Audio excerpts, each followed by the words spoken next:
Have you ever felt something but you couldn't find the right word to describe it?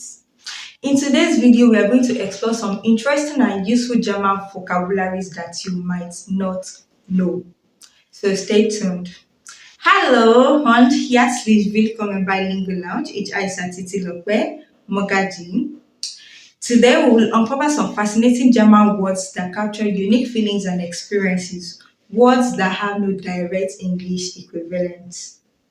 First up, we have gemütlich. This word describes a feeling of coziness and comfort. You might use it to describe a warm and inviting cafe or a cozy evening at home. For example, das Wohnzimmer ist sehr gemütlich. Next, we have Fernweh. This is a beautiful word that describes a longing for distant places. If you have ever felt a deep desire to travel and explore the world, then you, my friend, have experienced Fernweh. Now, here's an interesting one, Schadenfreude. It means taking pleasure in someone else's misfortune.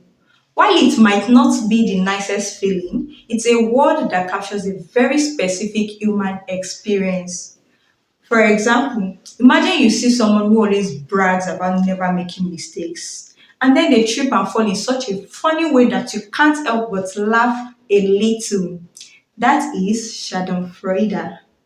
And there you have it for today. Three interesting German vocabularies that capture very specific emotions and experiences. Did you know any of this word before now? Let me know in the comments below.